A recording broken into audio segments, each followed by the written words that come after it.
Sippers, welcome to this episode of the Tea With Me podcast with me, Shane Todd. It's the Christmas period, one of the best periods in the game. And we're feeling festive here. Got a very good episode of the pod coming up for your listening pleasure. But before we get into any of that, you know what we do. We've got a few messages to get through. We're sponsored by Thompson's Tea. These cats have been dishing out punjana since the year dot. Actually, the 1800s to be specific. The Thompson family are bonkers for tea. These guys are barmy about filling little pouches with tea leaves, each to their own. Punjana's the number one selling tea in Northern Ireland. You might call it Northern Ireland, you might call it the north of Ireland, but whatever you call it, the one thing that is true and brings us all together is punjana. These guys absolutely love it. You love it. With sponsors, you kind of, you get a discount code or something. You say, listen, you sign up for this code, you get a bit of a discount. We said to the Thompson family, we got them all together in a room and we said, what discount code do you want? And they said, we're not interested in discount codes. I said, what are you interested in? They said, tea. I was like, I know, but we could do a discount. They said, no.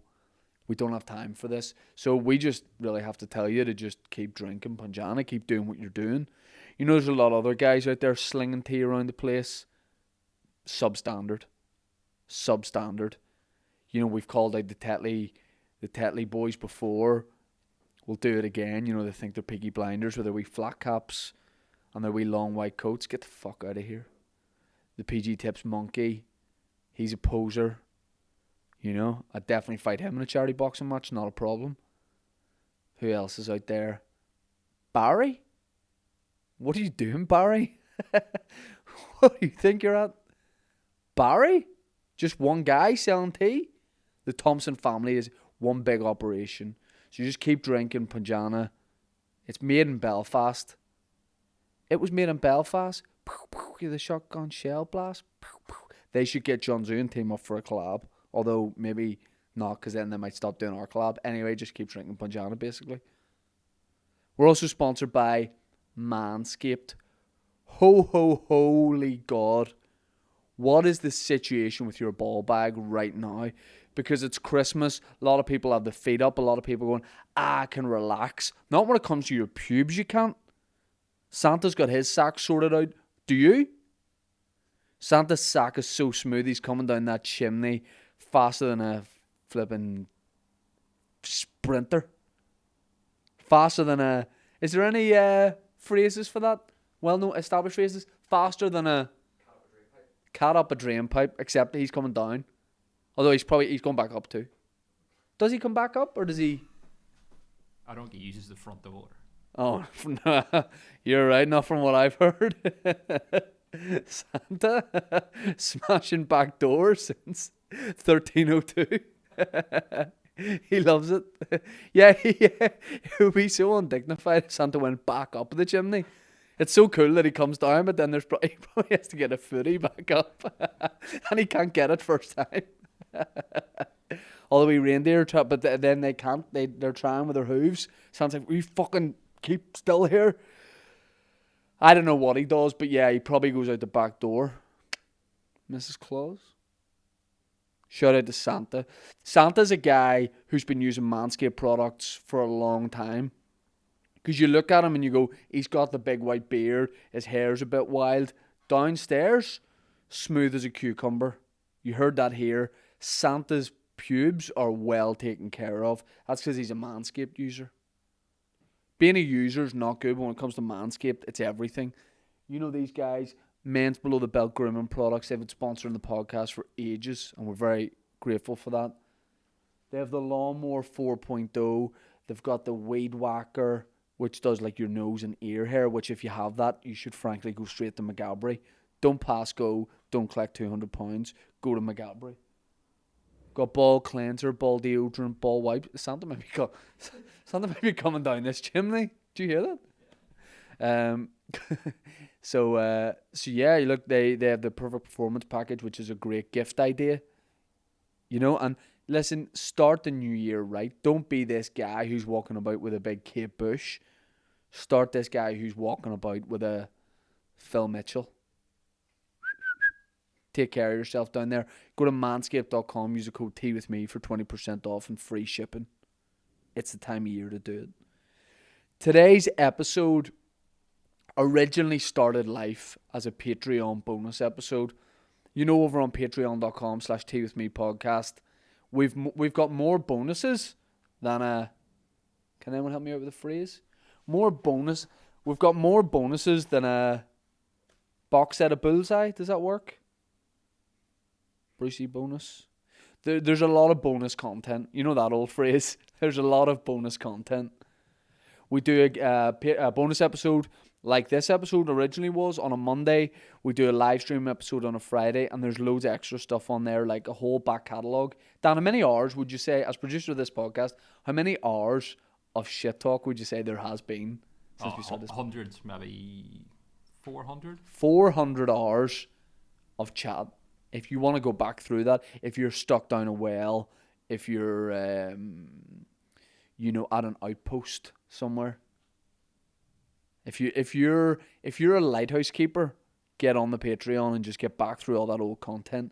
But yeah, we've got stand-up videos up there, bonus things, pilots of a few things we've tried out, like Kieran Bartlett's podcast that hopefully in the new year he's going to make a big thing, as long as he has sparkling water. So you can head over to patreon.com/teawithmepodcast for that. We'll put all that in the bio. But I'm excited about people hearing this episode because this guy, Willy G, I mean, the first time someone mentioned Willy G to me, I thought he was part of Dre and Snoop's crew in the 90s in Compton. Willy G. He's a tattoo artist from Ballymena. And he came on as a guest, and I thought this will be a bit of fun. The episode surpassed what I thought it would be. Willie gave me a tattoo. We talk about it in the episode, not on the episode, but a few years ago, and always found him to be a very interesting guy, very genuine, interesting guy, and thought it would make for a good episode. But we ended up talking about his addiction. Basically, he's had struggles in the last number of years with drugs, and that's not something I've ever really been able to have like a chat to someone about, never mind on a podcast. We put a clip out earlier in the year of that episode, and the response to it was mad. Like, honestly, there was people saying things like, this, I needed to hear this at the minute, this has helped me a lot, I've gone through something similar. And people seem to just have so much respect for Willie, just laying it all out there. You know, when he talks about spirituality, and here's the thing, it's also just a funny episode as well. Like, Willie's sort of guy who, will talk about serious things like we do, but then also just keeps an element of humor up with it as well.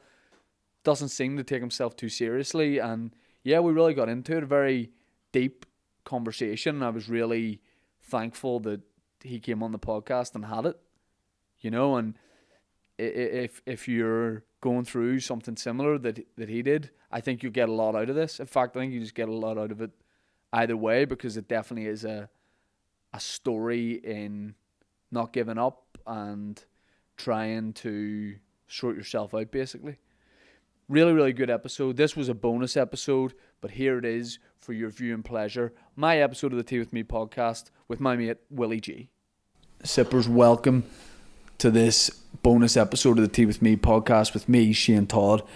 I normally have to do ad reads for about 4 minutes at the start of the podcast, but this is a Patreon episode, so we can just get straight into it. My guest is Willy G, and you might be going, if you don't know Willy G, you might go, is that a rapper from the States? It's a tattoo artist from Northern Ireland.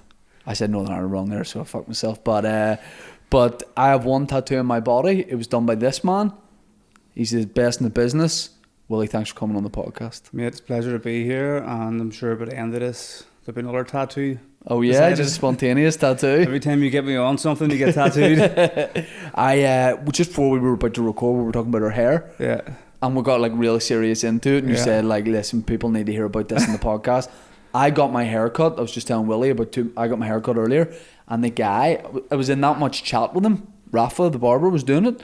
That I didn't You realise. just completely like broke his business now. Like Rafa named from him, Gary's name dropped Bar- him, told him like don't go to this guy. He's gonna completely ruin your hair.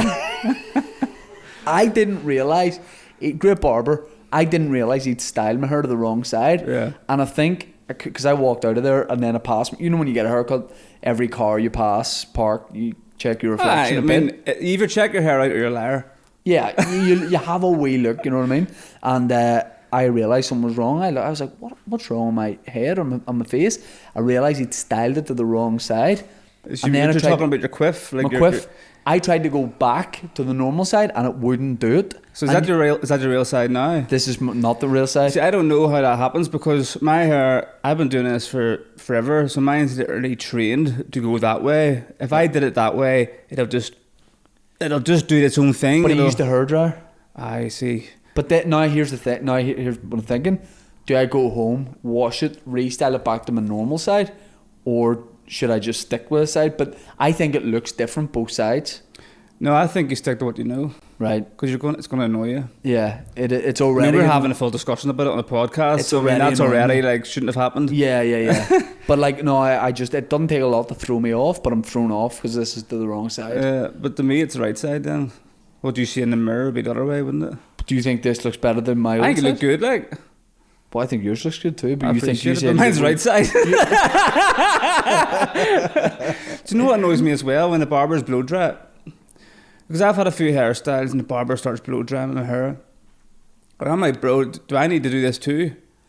He's Right. like, yeah, you get your quiff up, you need to blow dry it. And I'm like, whoa, hold on, because if I need to blow dry this, you do realise I'm not going to blow dry You this. can't do it every day. No, I don't do it. I don't own a hairdryer. Yeah. Like I'm just straight up wet, bit of gel, run the fingers through it, Yeah. and we go. And You're- he's run about blow drying it, and I'm like, if this is a part of the procedure to look good, you got to change my hairstyle. Yeah, it's too much admin. Because I'm not going to be doing this. You used to have a skinhead, no? Yeah. Skinhead. I've had a few skinheads. I think about it, but I think I need to put on just a wee bit more muscle. You know what I mean? You can't be you Yeah. can't be a skinny guy with a shaved head. He's like a worm. Yeah, well, that's lie, but yeah, I think you're too pretty for a skinhead. yeah. Yeah, totally. You got to stick with Quiff. Me? No, just in general. You You? think? Yeah. Yeah. What? That's you. Yeah. But do you know what it is? It's what people know. Yeah. There's people who only met me. My wife met me with a skinhead, Right. so she's used to it. Yeah. She actually fancied that.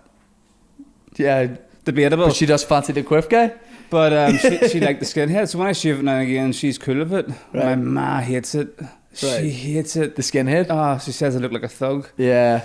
She makes me promise, no, don't shave your head again. Yeah. You know, Yeah. Belfast Mazzer, I thought about doing it over lockdown.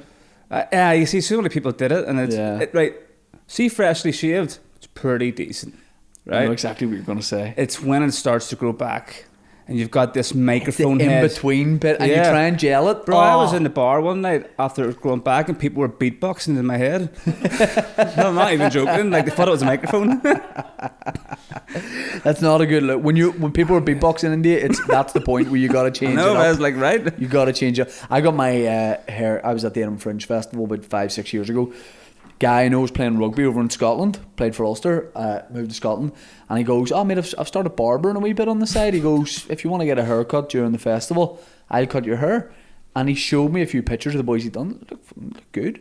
And I thought, yeah. Now at the Fringe, you're performing every day, and it's a bit of a big deal. Where's this? Edinburgh Okay. Fringe Festival.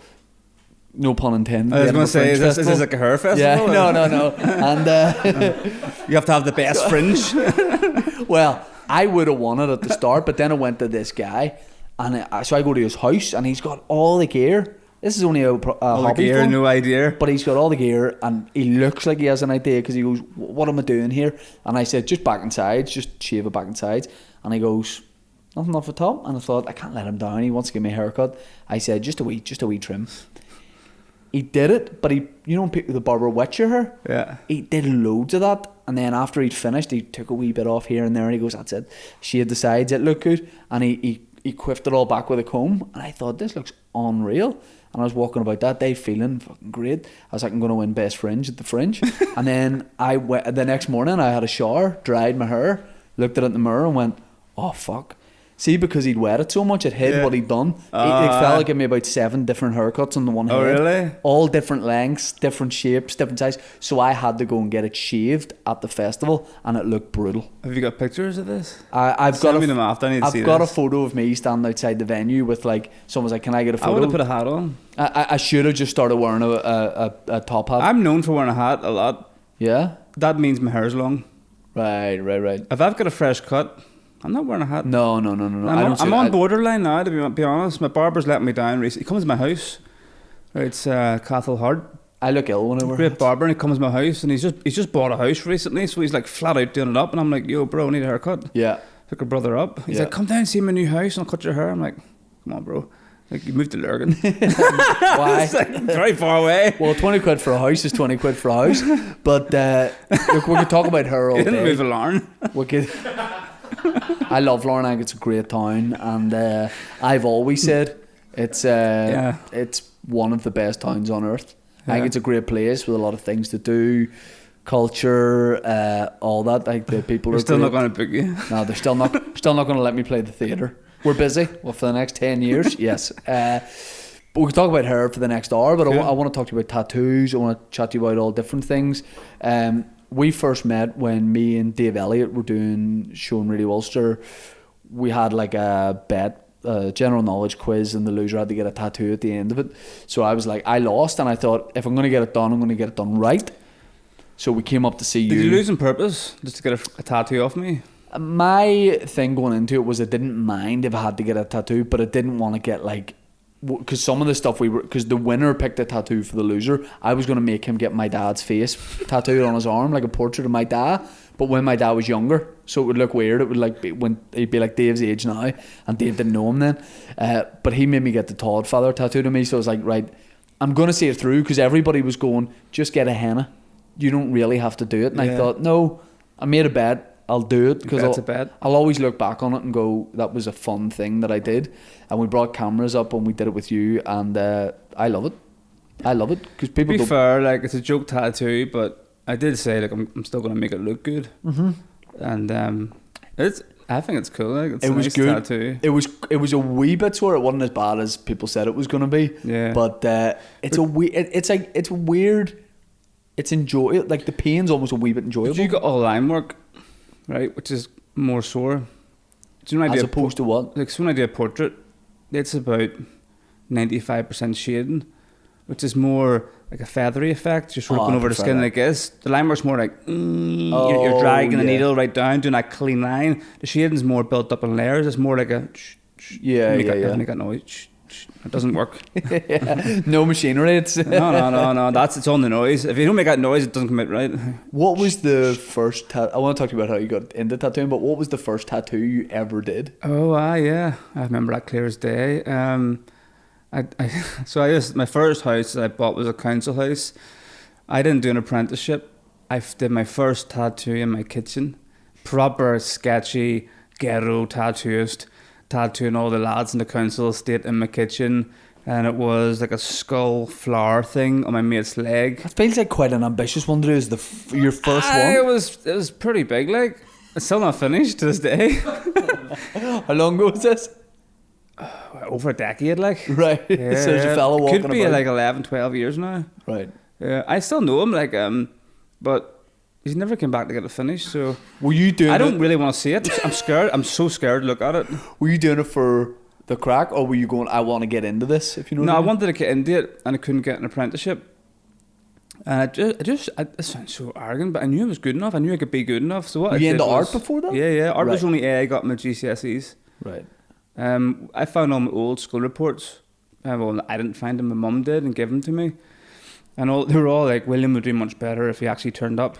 William would do much better if he applied himself. William would do much better if he stopped talking. Just a general, you know what I mean? It wasn't a bad Same kid, as me, but yeah. just couldn't be arsed. Yeah. But then art was William shows great enthusiasm, you know, does really well, works really hard. No, it was clear to see in school that it was the career path, art, that I should have been going down. Yeah. But back then the school were just like, it didn't, well, I think they just wanted to get rid of me, to be honest. Right, yeah. But I was probably better, like you had, so I wasn't that good at art, but subjects where it was more creative and you could make of it what you wanted, as opposed to you have to learn this thing this way. I was terrible at that. I also didn't like being confined to a classroom seat for like hours.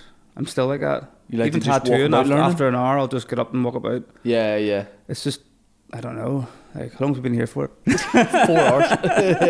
3 minutes, have to go. But what were you doing before you got into tattooing? I was a heating engineer, plumber, full qualified, working on the building sites. Had my own wee business on the sideline, and hated it. And when you Hated it. when you got in, the first fella you tattooed, was he a mate? And you went? Did you just buy a kit and go? Yep, eBay We'll kit. do this for the crack. eBay kit, cheapest stuff in the market, awful machines. Were the boys having a few bevies as we're doing this? There's been a few times, yeah. When you first started, There was one time we we were in the pub and we all thought it was a great idea to go back and I would tattoo everyone. There was about 6 of us there, and were you qualified at this point? we still talk about it when we see them. There's a guy who got his bum tattooed, and With what? Do you remember? yeah, it was like, you know them like theatre masks, like the Cry Now, Smile Later. Yeah. You know, like one's like this, one's like you know, it's Was he an actor, right? no, he just thought it was funny. Well, everything we did was for the crack, like. Yeah. But the one thing I will say is I never did it for money, so I knew that I had to start somewhere.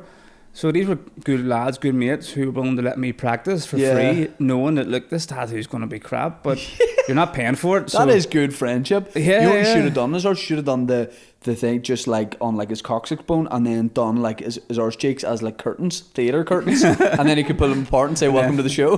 Wow. Double on each bum cheek.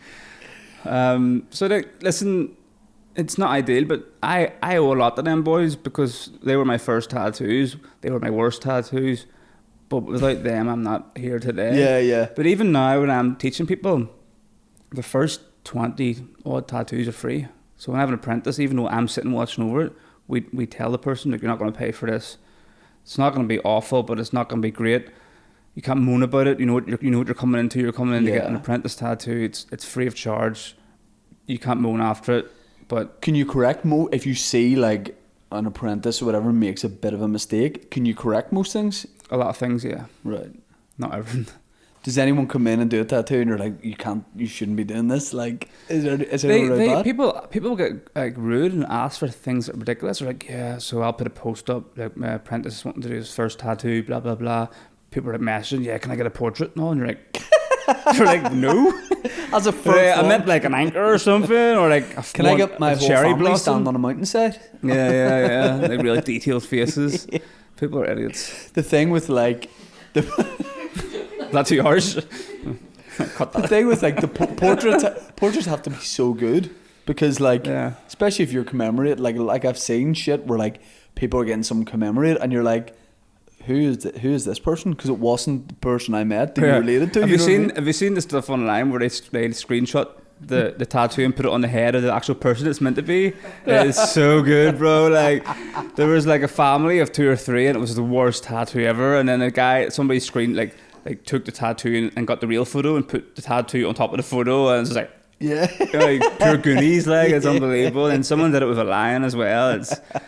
It's hard to do, but when I first started tattooing, it's something I set out directly. I said I want to nail portraits because I knew if I could nail portraits, I would be a wanted man, and that's the name I've got. You know, I've got a name for doing portraits now, and I really enjoy them. Do you get paid? Do many people start something and then just like you say, that guy, like for no reason, just be like, I'll get it sorted, and then is there a lot of people walking about with like half done tattoos? Yeah. I don't know how you could do that. No, I don't know how to do it, but yeah. And do people change it? Like you ever in the middle of doing some complex tattoo and the person's like, actually I've changed my mind?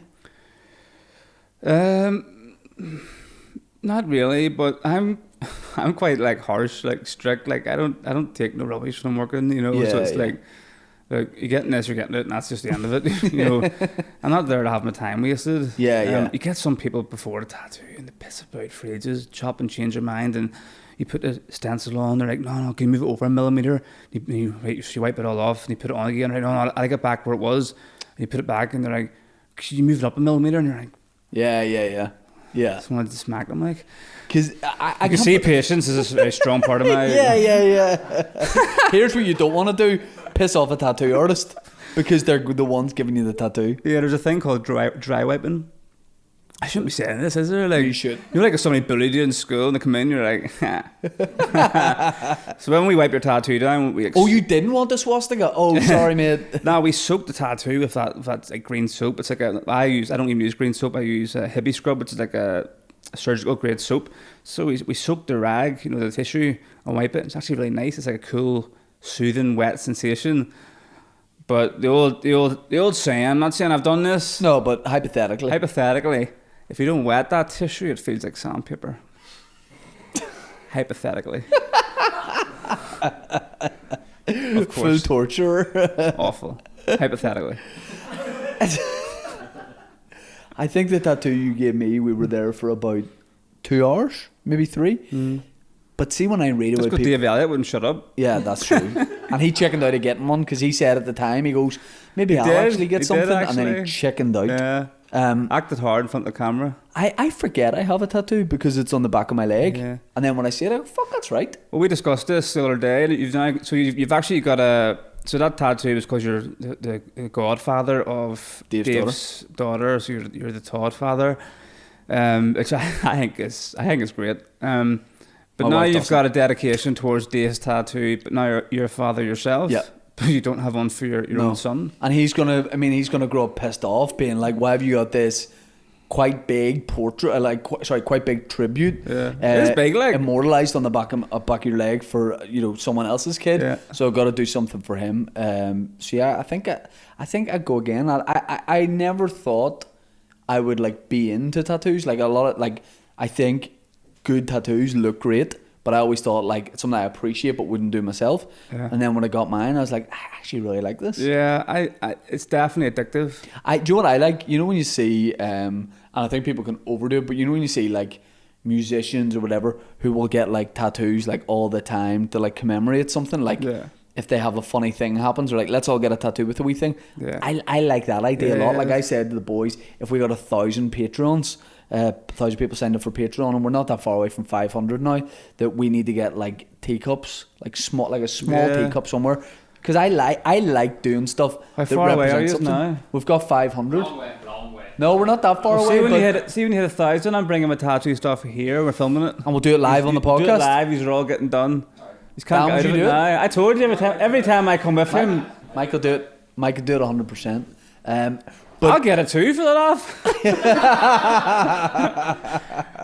I love that. Just a small teacup, Yeah, wee stencil of a teacup totally. somewhere on my ankle. Cute. I definitely think that. As we discussed, Just your above the eyebrow. Yeah. Yeah. How much do I not look like a guy that would have tattoos? I'd be surprised now. Like everyone has them. Yeah. It's honestly, I think more people have them now than don't. I've tattooed people in their 70s. I'm only laughing because I'm remembering the story.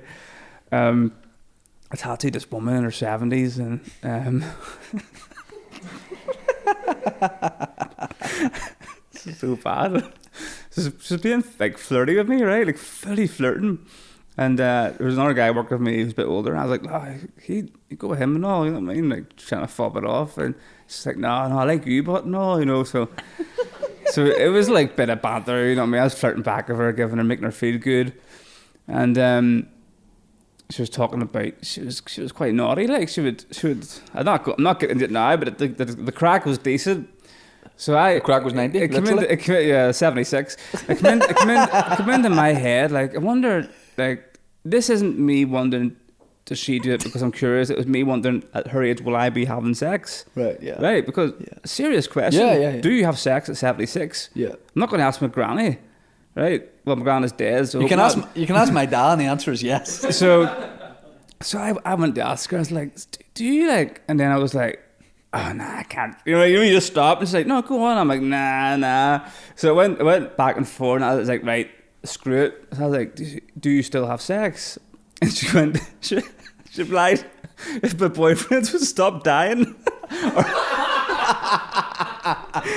She had like 3 boyfriends that died in the last 5 years. And it was like, and she's right, because nothing kills the mood more than death during sex. the necrophilia. So, like, yeah. I've started, so I'll finish. Well, apparently, well, as long as it's still warm. But yeah, apparently you still do. So that's good to know, isn't it? I mean, yeah, it's good to know, and there is also that thrill of knowing that it might be the last time. You A gotta lot give of it your old people all. do die having sex, and that would be a good I think way it's to an go. awesome way to go. That's a good way to go. Yeah, definitely. Be a very short death then, 30 seconds. That was getting a shower as well. No, because if you're that old, you might halfway through forget what you're doing. I'd say take a while just to get it up. Oh yeah. Oh, in your 70s. I mean, again, not according to my dad, but Maybe the deaths are due to the Viagra giving them heart attacks. do you know the person who? Do you know Viagra, the guy who was like almost invented it from here? Almost true. invented it. Well, he like Did he die again? I don't know if he's like the main. He was part of the team that invented Viagra. It doesn't even surprise me. Like, they're so horny over here, aren't they? Like, Yeah. We've the only thing we have is the troubles and sex. Yeah, You know what I mean? yeah. There's not much else. I'm about to have my 4th kid. That's mental. Yeah. Here's the thing. What age will you let your kids get tattoos if they want them? 18. 18. Yeah. And will it have to be something like that means something to them, or are they Dad. like what? Dad. Yeah. I love my dad. Forehead. Well, 3 kids at the minute, 1 in a way. That's like breaking news, by the way. Like, that's not even out there. I've just completely let that go on the podcast. So But there you're we on go. 4th kid. Yeah. What We're an getting exclusive. slapping to go now. This is live. I'm gonna have to like go tell her man now. Here, get her on the phone. We'll do it here. We'll do it live in the podcast. Oh, she does know, but not really. Just like the immediate family knows. But Well, I appreciate that you think of me that way. Yeah. You're And like- all the listeners. Yeah. Just met you, but you're all godfathers. I smell a tattoo. Well, I can't remember what I was saying there before that. I was pointing at. We're talking about old people fucking, but Yeah. but like So how do we even get onto that? I don't know. But I do know that the last time we saw each other was I was doing a gig at Ballymena at a football club before Do a you remember game, that? and it was not good. Bro, do you know what? Do you know That was what? tough. You were the only person laughing in the room. Yes, of about but 200 people. this is the thing. You're supposed to say no. Everybody was. No, you were funny that day. I know. I said that. Because Too. do you remember the Cliftonville players were caught taking coke? Yeah. And you cracked a few jokes, and they were funny. They were. No, I'm not just licking up yours. Yeah. I was like, because they were all borderline. I love borderline jokes. I just love full crossing the line. It was way beyond the line. And But- if by the way, speaking of lines, I'm surprised the Cliftonville players didn't sniff it. But But they were the crowd was so old. They were ancient. yeah. And I think that was the issue. Like these guys were pensioners, like probably still having sex at least, but they were Yeah. they were probably just thinking about going home and having a ride. But I think The the last jokes ride. went over their head, or they were just It was a wee bit it was like a noon gig. It Yeah. was bright. There were like everybody was just pleasant. Listen, I thought they were funny. I just focused My on dad you. laughed too. There was at least 2 of us laughing. I just focused on you because you were the only person laughing. And not I just pretended You you still were haven't the given me person that 20 quid. That's true. That's true. You used to play football. Yeah. And then Yeah. but you got tell me I'm wrong, you got a real bad injury when you were early 20s? So I played I was playing for Green Island Boys Club. Scored like 250 goals. I'm still In a like the game? record goal. No, a half. I was still like the record goal scorer, and I was playing for Northern Ireland teams, like up to under 19s and stuff. And we'd play with like Johnny Evans and like Craig Cathcart and all. But I had to retire like 2021. I'd done my ankle ligaments like 8 times. So the last like 3 years, I'd play. I would crack myself. I'd go through 3 months rehab, get fit, come back 2 or 3 games in, it would happen again, and this happened over and over, and I just threw the head up. Which is tough on the old head. Yeah, like, isn't it? yeah, and I was sort of club hopping at the time. I was like Ballymena and Crusaders and Carrick, and I started at Linfield, but I was not really playing football, and honestly, I just threw the head up. I imagine you get worn down pretty easy It's- with all it was the just rehab mental, and- yeah. my mental health. I just couldn't do it anymore, like, and I miss it so much. Like, Could you play 5-a-side or anything? yeah. Or would you No, it's I've played a few week games. Like, but as long as I strap it up, it's all right. Because I just don't really take it serious. yeah. I love being on the ball. Just don't really move. Yeah. I'm like a Pirlo. Yeah. I just sit in the middle. strolling about. Pass it about. I'm like Pirlo too, and I stroll about, but I'm not that good at passing the ball. Yeah. But so I stroll about, don't really do anything. As long as you stroll about and look good. Yeah, that's a main thing. I reckon. Do you wear socks over the knees? What do you mean, like up high? Yeah. No. Surprised. You think you could Colour see me boots? with tights on? No, just I'd surprise you. In pretty that boys always pull the socks over their knees, don't they? I wear black boots. I'd surprise you. That's all everywhere. I wear World Cups and Cup of Mondials. Yeah, my favourite boots. You see boys with a wee pair of white socks on over their socks, they're either unbelievable or the worst players on the pitch. Yeah, they have to be a winger. Yeah, they're always a jinky winger with yellow boots. You do 16 leg overs before you pass it back to the keeper. I only do that if my wife's come down to watch me play. Do all the step overs. I need to stop doing leg overs because, as I say, I've had 4 kids. You've got another one coming. I need to go on the subs bench. Speaking of football, like you feel like there was a period a few years ago where you were every week tattooing footballers. Yeah, I've been away a lot recently, but I've actually kept it off social media because of my YouTube channel. So we're starting a YouTube channel. We've been filming for 6 months, and it's going to be my life on the road, tattooing these celebrities, some tattoos in the studio, just showing what I do. And I think the travelling's really interesting, like going to these celebrities' houses and stuff. But how does that? So say a Premier, like you're doing a lot of the Wolves boys. Say they want to get a tattoo. Like, do they always get you to go to them, or how does it work? Yeah, so most of the Premier League players, because their schedule is so rigid, they're not going to fly over. They're lucky to get one day off. Some of the clubs, even on their day off, they have to go in and do recovery. Right, it's like stretching, saunas, the club owns them, so they don't have time to come over. So they just pay me a lot of money and I come to them. And nice. For like days at a time, or you just take one? Everyone's different. Some I've tattooed a player like a few days in a row, but most will just do one day. I look after them in terms of, because I play football, I understand what tattooing does to their body. I won't jeopardise their football career, so I will tell them, look, this is too much, or I don't think you should get that tattooed the day before a match, or I try and help them out that way. Generally try and tattoo them the day after the match. That's the best time because they've got most recovery until the next game. But I tattooed them. Sometimes I would have a hotel suite in their hometown. They'll come to me. Sometimes I just go to their house. It just changes. It's up to the player. And then is it like, you go to one player from the club and then he recommends his mate? It's so good. And then he tells his mate? So what happens is, like, I'll start off with one player in a club, and then that'll become 2, and they go into training, show it off, and that becomes 3. Then the best exciting time of the year for me is transfer window. I love transfer window. So you joins that club? So I'm like, you're Jim White? Well, not even join. I want one of them players and then move to another club. Yeah. Because then that'll get me 3 or 4 players in that club. Then get one of them players moving to another club. So I'm sitting there at transfer window, proper invested. Yeah. You just want people to go to LA Galaxy. I can't wait to see Jim White's yellow tie. Yeah. Oh, he's gone now, isn't he? That's him done. He's not dead. Yeah, just in case anyone thought you're announcing you're having a 4th kid and Jim White's died. Having sex. I think Jim's still alive and doing that too. But he definitely does a bit of pumping, doesn't he? Like 100%. Jim and nothing but the yellow tie. 100%. Tying him up with it and all. Yeah. And when he finishes, he goes, "That's the deadline closed." He goes, "That's it. All the deals are done." That's very cool to be into football and to do that. But is there any players that you've tattooed that I never mentioned that you've done? Is there like secrecy about it ever, or is there like guys you're like, I'd prefer you didn't tell anyone about this? Yeah. Who would they be? There's some people. So some people are scared of. So for instance, I was in Leeds a few weeks ago when I tattooed all them boys, but because of the COVID guidelines, they were like, don't post this on social media. Right, I get you. So it was like Calvin Phillips and stuff and Sturdy. They don't mind saying it now, but they don't want pictures up. Hopefully they don't. Yeah. But it was it was like decent players, but they don't want me standing beside them in a picture. Posting it and stuff. And of course, we were following all the restrictions. Yeah, masks. And we had like a face guard between us. And all. You're in a hazmat suit. But no. Well, here's the bottom line: they didn't get COVID, so it's sweet.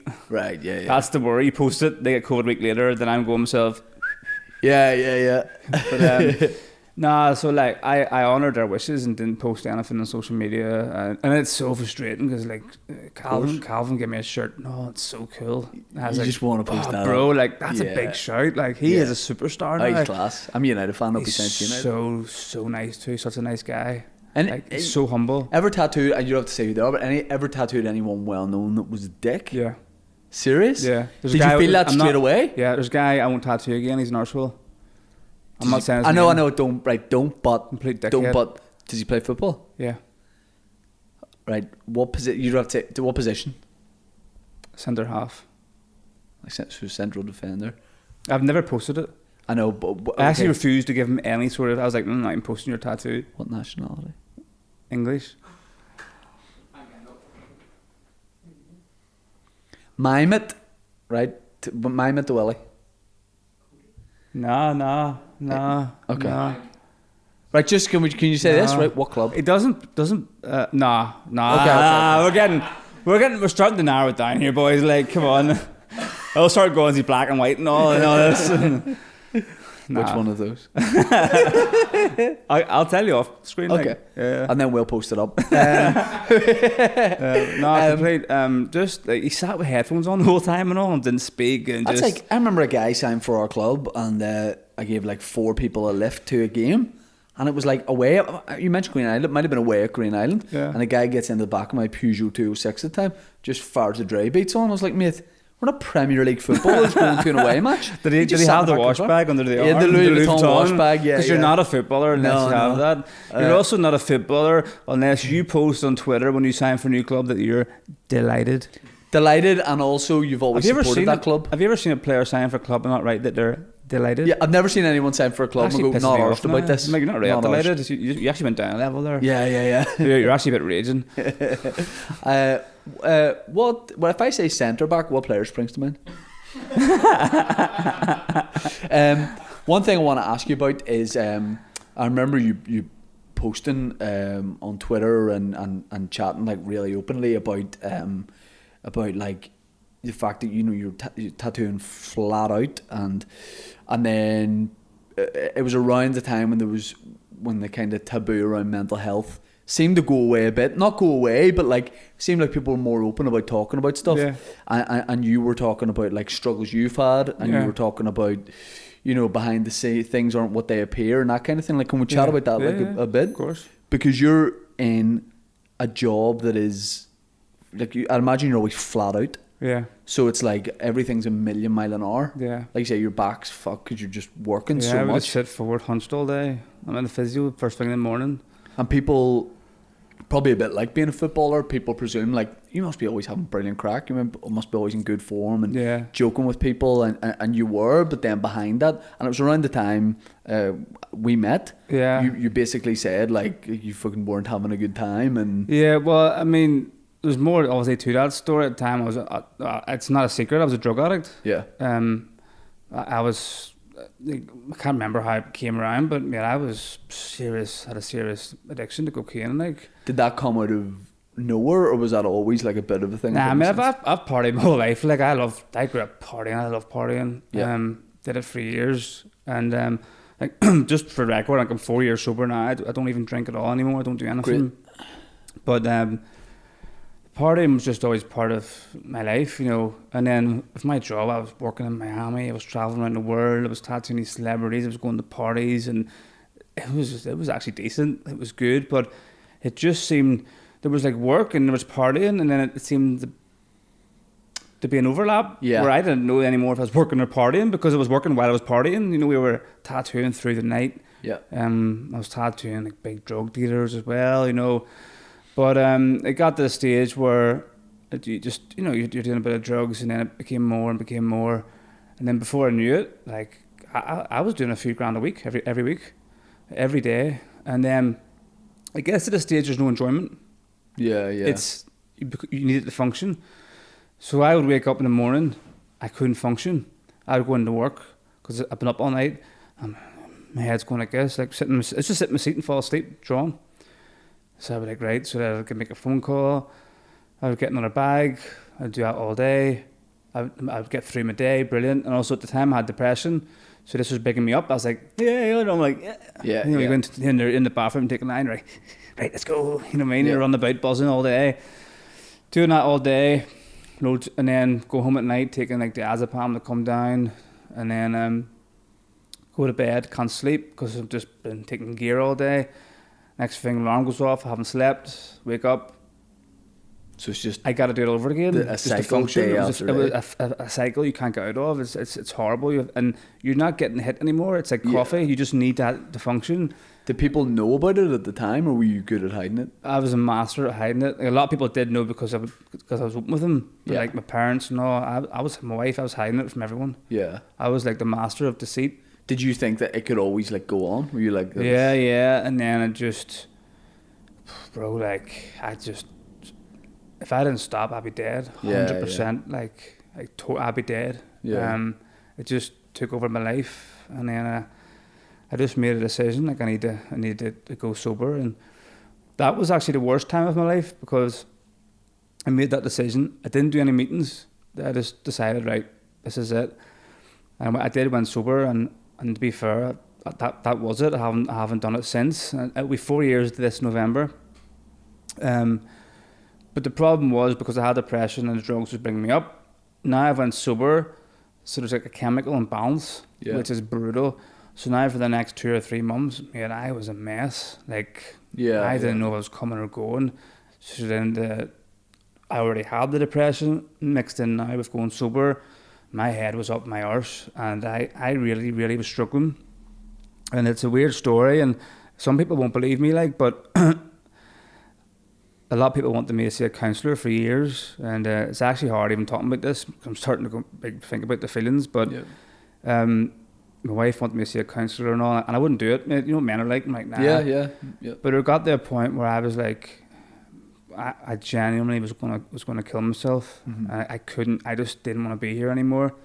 So I have kids. Like at the time, I just had two. I had 2, but I just thought about them, and I've lost 6 friends to suicide. So I know the devastation it leaves. So I don't want to be that person that puts people through that. So I reached out to my wife and I said, like, I need to see somebody. So she booked me somebody, and I went to see him, and I hated him. Like, I hated him. He was awful. He's just an obnoxious prick. Right. And all he done was talk about himself the whole time. And I was like, I had so much stuff I just needed to get out off my chest. Yeah. All I needed was him to actually just to sit and listen to me. Yep. I didn't need him to speak. Yeah. And he just went on about his qualifications and this and that, and I was sitting there being like, mate. So see, at the end, I just lost the rag, and I just got up and threw the 50 quid cash at him and just walked off. And I get into the car, I just cried because I thought, because I was so certain that this guy's going to fix me. So I was like, flip, this is over. So I got into the car and drove home and just walked in, was crying, just told my wife, that's it, the show's over, don't know what I'm going to do. And everyone laughs at this, but she says, why don't you go to church? And everyone was like, I was like, mate, you don't understand how I was feeling right now. I was like, mate, wise up, like, what is that going to do? But honestly, bro, I was desperate, man. So the church near us actually does a Wednesday night service, and this was a Wednesday. I promise you, if I had to wait the Sunday, I wouldn't be here. Yeah. And so I went down, mate, and I swear, mate, from the minute I walked in that building, everything just left me. Did you have that background? Like, do you have a religious background or anything? No, I didn't that? grow up like that, but me and her went to church like years before that, and then just like for a wee while, and then just left because I got her pregnant, and then it was like, you know, getting all that nonsense, 'cause we're married and all that crap. Yeah. So we left, and we never went back for like 8 years, 9 years maybe. But we only went for like a few months, and so that's what she obviously had more of a faith than I did at the time. So I went in, I swore now, Shane, like from that day, my depression, from the minute I walked in that building, my depression just lifted. Everything just lifted. And I haven't felt it since. From just going and sitting in that building, witnessing that kind of thing? Well, they say it's the presence of the Holy Spirit. Right. Just descends upon you. And you just felt there and then, like, that's what you should be, like, that's the place to be. I've been going since, that place. That's not uncommon, because I remember there's a documentary about Crusaders Football Club behind the scenes. There's a guy, Matthew Snoddy, on it, who very similar, but I might be wrong. I think his thing was more gambling. Yeah. And footballers, it is a lot. And he basically said he was going up Cave Hill to end it. Yeah. Ended up going to church, and now that is such a big part of his life. So although I don't, I'm no religious like things, I can totally understand that, because it's sometimes it takes a supernatural encounter for you to believe. I wasn't a big believer before. Yeah. But I've had a supernatural encounter. You know what I mean? Like nothing would work, cancer wouldn't work, and just to walk in and just feel that, like, Yeah. like that's I can't. I'm almost scared not to go in case it comes back. You know what I mean? Like Yeah, it's helped me so much, and Yeah. so I've just kept going and enjoy it. But people need to understand, like, you don't change. You've known me before and after. Yeah, You're still the yeah, same yeah. crack. Yeah, You're still yeah. the same person. Yeah. It just happens to be I get up on a Sunday and go to church. But my church isn't even like I go with like jeans and t-shirt and snapback on. It's like a modern church. It's not. But what is it? Is it like an assurance that there's a God, or what is it about? What is it about when you walked into church? You were like, this is where I should be, and this is what I need. What is it you were getting, if that makes sense? That's a hard question. I think, like, do you feel like you're more? Do you feel like it was more of a purpose thing? Like it was like. Well, I think that I was meant to go through everything I went to go through because it brought me to that point. Once you've had a supernatural encounter like that, you need to understand how it changes everything that you maybe previously believed. But since that, like I've been going to prisons doing talks about being a drug addict and stuff, and then so I'm in the prison a lot, helping them boys. And when a shirt and tie guy goes in, they don't listen, but they love me because I'm like young, I've got tattoos, you know, they hear my story, and most of them are always like, oh, right, okay, this boy was a header, like, you know. And then a lot of people don't know this, but I'm now the chaplain for the IFA, like the Elite Academy. So like I'm there for the boys who want to chat to me, you know, as pastoral care. But again, I'm not shirt and tie guy. I'm not snobby. I'm one of the lads who also played at that level in them teams. So I'm more approachable, and I just see it like the whole thing was meant to be. Like I wouldn't change anything that went through, and I've helped so many people. Obviously, it's hard. My family, I went open. I went in the public. I didn't hide it. It was in the paper, everything. But the reason for that was I wanted to help other people. And since that, a lot of people have reached out to me, and I've helped them through it. And there's a guy, Liam, we call him, and he just emailed my business one day. My wife does emails, and she said, blah, blah, blah. He was asking questions about it. So I was like, get his number, I'll ring him. So I rung him. And he's been sober since. We had a big long chat. And I get a wee text every couple of months. Yeah, well, I mean, that's me 3 months sober and all, or 5 months sober, and I love it. Like, you know, that must be a great feeling. Yeah, it's class because I know how it's affected my life. Yeah, my business got better, my relationships with my family got better. You know, everything. When I went sober, everything just lifted. You know, and my life's way better. You think you're losing out, but you're gaining so much more. Do you still like have to work on that, if that makes sense? Like, do you still like? No, it's done. Yeah, it was a battle for the first 6 months. Oh my goodness. And I wasn't counting days, I was counting minutes. Right, yeah. I was like, I'm 645 minutes, 646 minutes. No, it was, and then it goes to days, it goes to months, now I'm years. But now I don't even, like, you could put anything on that table now and I'll just be like, well, that's what we're just about to do. Like Blue Peter is one of the prepared earlier. Just a waiter coming in, like serving up all the different stuff. I think I see the bigger picture now of how it ruined my life. Yeah. So it's. But I can imagine that religion can give you more of a sense of,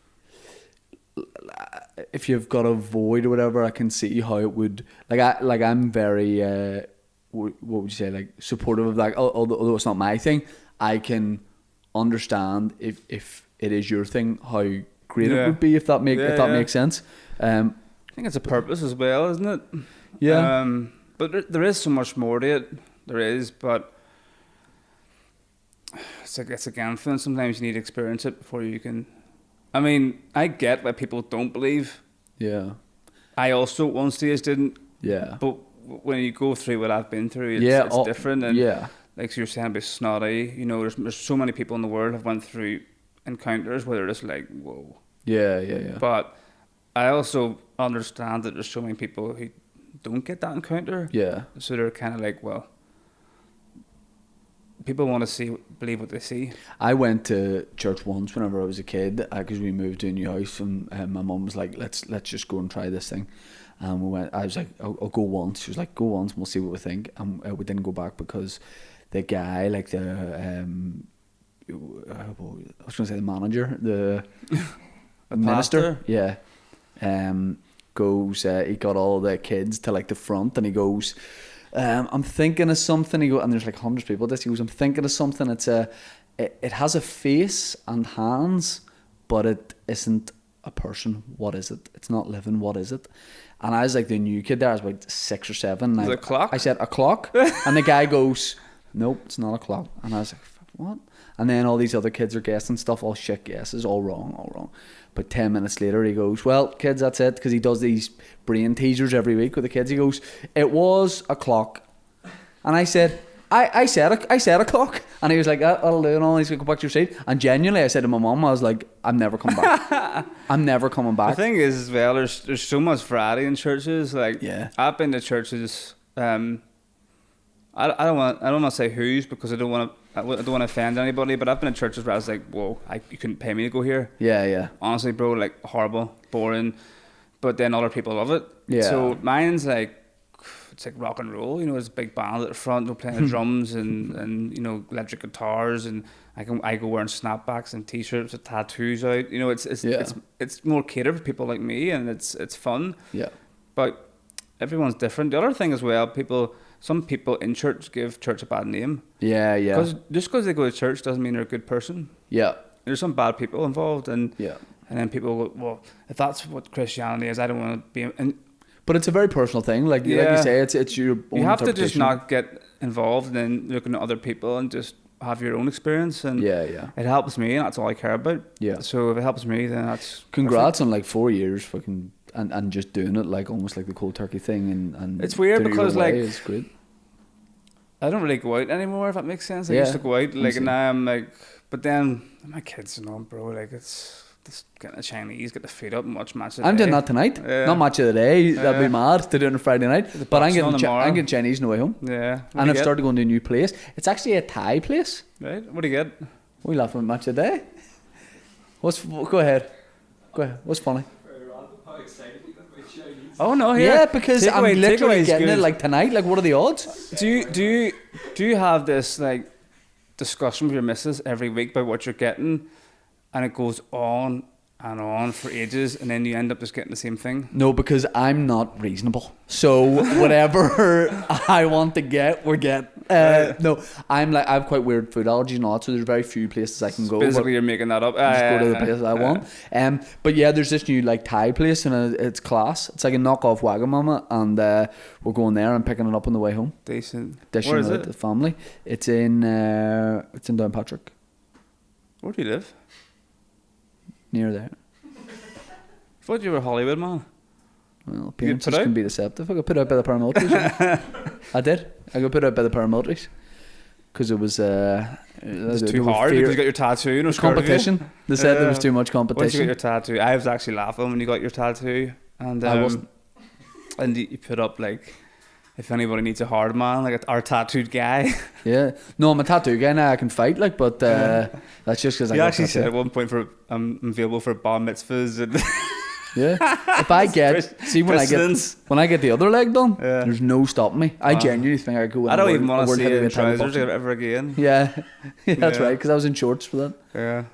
But next time we do it, I'll wear nothing on the bottom half. Make it easier for you, if anything. Y fronts. Yeah, I'll get the theatre tattoo on my arse, like your makeup. Well, hopefully it'll be like an upgraded version. Yeah. I'm trying not to do the wiggly lines and the ropey shading. Yeah, no, I think when we get these 1,000 patrons, me, Dan, and Mike and Tony will get the cup. He's going to get them. Yeah, they will. Yeah. He's the only one who hasn't nodded his head. Yeah, I'm the only one being truthful back here. Come on, Dan? bro. Dan has. I'd sack him. Dan has a tattoo. Is the Juicy Couture logo at the bottom of his back. Come on, bro. Like, you team down here. And barbed wire on his arm. Pamela Anderson. Yeah. She was the famous one. He has a full Pamela Anderson portrait down his leg. And David Hasselhoff on the other leg. Is he running like? Yeah. Balls and all flopping. He's got them tattooed too. With Ross Kemp, weirdly. Willy, cheers for coming on. We'll put a link in the description to your YouTube channel. But you're gonna like launch all those videos soon. Yeah. Been filming for a few months and then We're getting close now, very close now. We're scared of, like, we don't want to be one of them channels that, like, we just film something, throw it on. It's amateur, and, you know, what if I can't film for a month? So it's kind of like, let's get 6 months of footage behind us. Yeah. We've got a good lot of content now, and it will be launching. But the channel's still there. I've always had my channel. Yeah, so yeah, I'll give you the link for the channel. We'll link that. Yeah, perfect. But cheers for coming on. Yeah, pleasure, bro. I really appreciate it, and we'll get inked. I don't know what the term is. We need to get your Noah tattoo. Yes, I know. We'll get that October. Yeah. October, we'll get it done. My legs were a wee bit bigger than the last time though, so might take you a while longer. But yeah, no, let's get in. Let's get inked. I went very quiet there, didn't it? Let's get inked. Tumbleweed. Willy G, thanks very much. Pleasure, bro. Appreciate it.